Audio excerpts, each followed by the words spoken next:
So this is like foods and stuff like that you think of on a road trip. So that's the theme. Taquitos, here we come. So first question, Slim Jims were originally invented in the 1940s to be a less greasy alternative to the popular pepperoni sticks often eaten in bars. That alone is just a cool fact. So Less greasy? yeah, they were seen as less greasy because, yeah.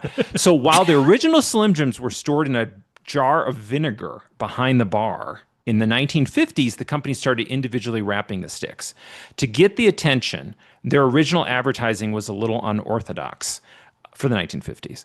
Which of the following was one of the original advertising campaigns for Slim Jims? The rest are fake. So what's the real one? Okay. Was it A, ashtrays? Common in bars at the time, they would advertise on ashtrays, which served as a constant reminder for the snack. They called out Slim Jims as the ready-to-eat spice sausage treat that will make your next drink taste better.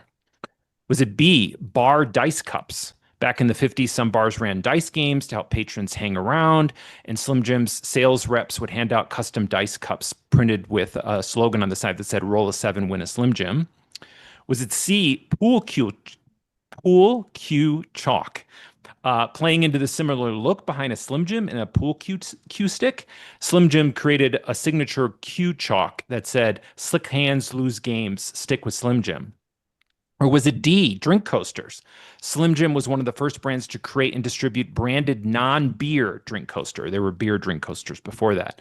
One of their first had the slogan, no plate, no problem, referring to the bar dinner effect of like having a Slim Jim basically as a food in a bar. Ooh. So which one is the real one? The rest are fake.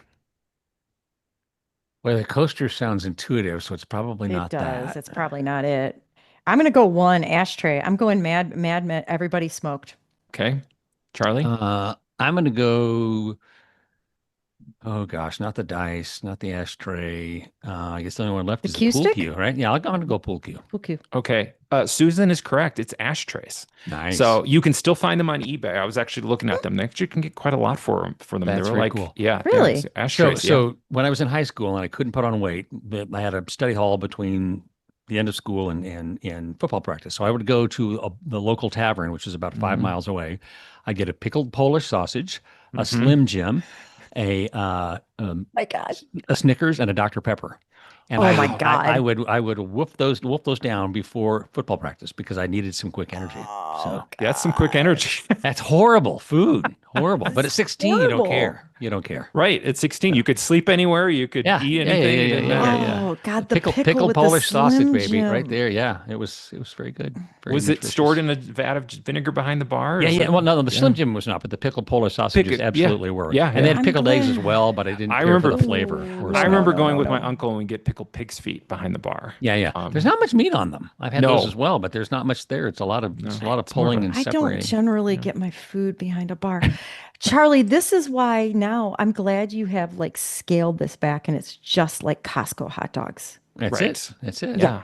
In comparison, This is Charlie's much health better. food. Okay. Number 2. Created in the early 1960s by the assistant coach of the University of Florida Gators football team, Gatorade was developed to prevent dehydration and heat exhaustion. Over the years, Gatorade has found itself being used in unusual situations. All the following is true except one. So which one? Which one is not true? Which one is not true? In 1969, the creator of Gatorade launched Hoppin' Gator, an electrolyte-enriched alcoholic beverage originally called a lemon lime lager and advertised as having 25% more alcohol than regular beer. B, in the mid 1980s, a racehorse named Manfred Hanover won 16 consecutive victories. His owner said part of his secret was drinking approximately 200 gallons of orange Gatorade each year.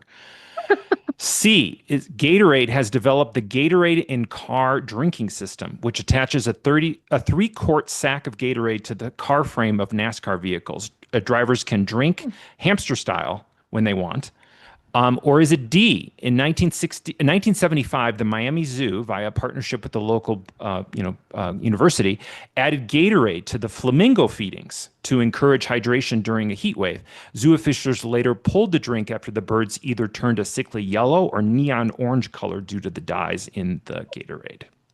How many gallons What did was you the say were in the NASCAR?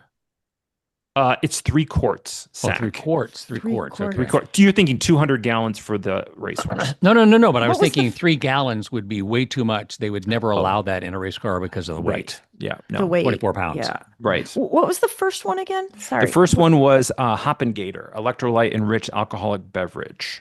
I'm going to go with the Hopping Gator.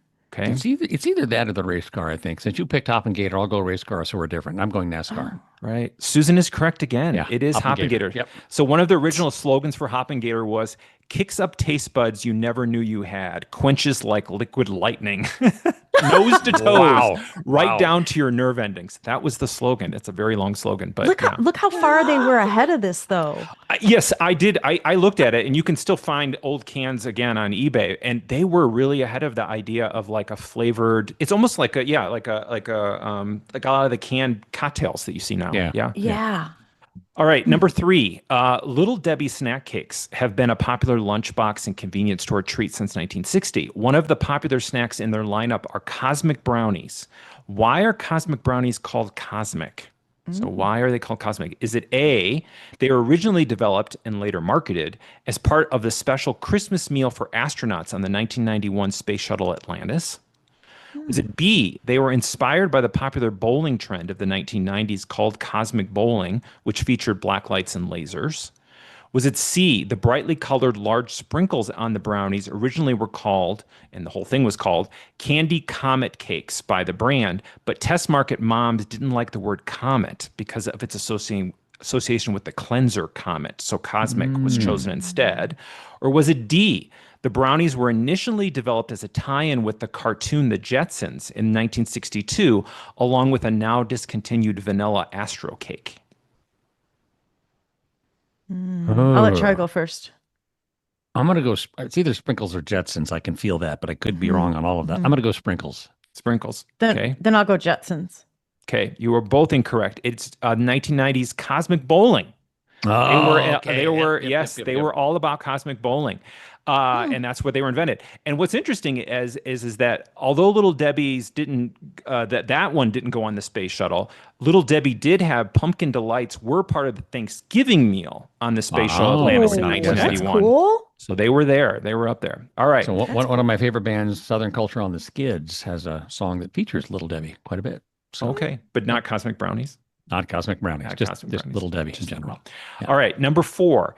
Cheez-Its snack crackers have been around since 1921.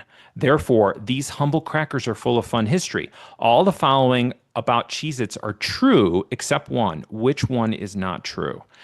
Cheez-Its, A, Cheez-Its are not actually squares. They're rectangles, but just barely. The little crackers measure 26 by 24 millimeters. Is it B, the original maker of Cheez-Its, Green and Green, were also makers of hardtack chip biscuits for soldiers during World War I? Is it C, the name Cheez-Its with a Z wasn't developed because the cracker doesn't actually contain real cheese, it actually does, but because the original advertising emphasized it was made with zippy cheese? Is it D, their mascot is simply a wheel of cheese called Cheese, who is portrayed as being a sassy teenager that must mature before being considered to be part of Cheez-Its? So which ones? I'm gonna say they're all true. rectangle. It's a square. Okay. Charlie? I think I'm going to go. What was the second one again? Second one is Green and Green with the hardtack biscuits. I'm going to go with that one. Okay, you were both incorrect. It is actually C, the name Cheez-Its with a Z.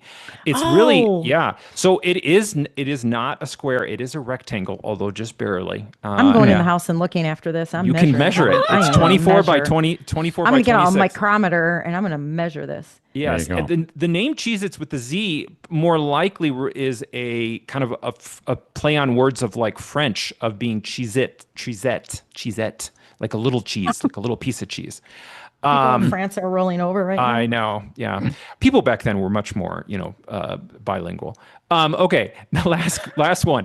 1969 may be remembered for the moon landing, but another historic event occurred that year: the launch of Funyuns.